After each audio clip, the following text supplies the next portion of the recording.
Kwanza ninawashukuru kabisa kwa kujitokeza kwenye uwanja huu. Ni kama tulivyopanga mara ya kwanza kwamba uwanja tutakaotumia ni huu mtaa wa Mkunguni na Nyamwezi, na tumefuata taratibu zote. Kwa hiyo mbele yenu kuna makamu mwenyekiti wa chama, kwa hiyo ana ujumbe mfupi kwenu. Tutawaomba mtege sikio mumsikilize.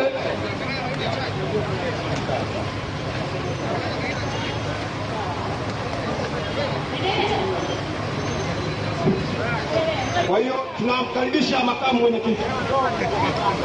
Makamanda people.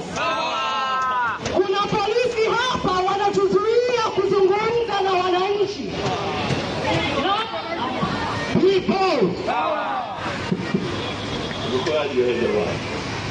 Watanzania mko tayari? Hiki ni chama halali, kinakuja kwenu kuzungumza kuhusu sera zetu, na tunakuja kwenu kuzungumza kuhusu umaskini wetu ambao umetengenezwa na sisi, na kwa sababu ya hofu ya watu waoga ambao wameharibu nchi hii, wanaiba rasilimali, wanawapa Wachina, wanawapa Waarabu, wanawapa Wazungu, wanaogopa, wanataka hata tusizungumze na nyie. Mnakubaliana na hali hii? Mnakubaliana na hali hii? Tunahitaji sauti zetu zisikike.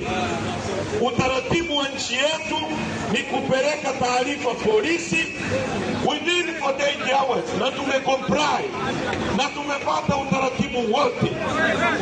Kwa ndugu zangu wananchi wa Mkunguni, tunaomba tusikilizane na tuzungumze kuhusu hoja za wananchi wa maeneo haya na wananchi wa Tanzania. Sawa sawa? Ndio.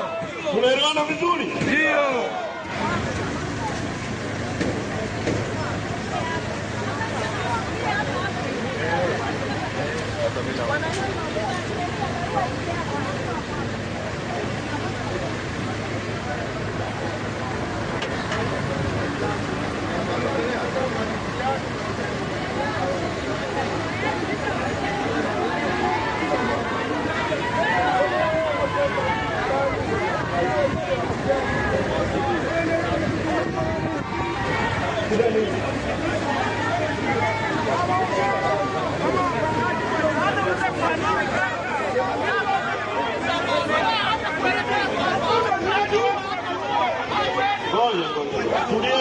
Tulieni kwanza.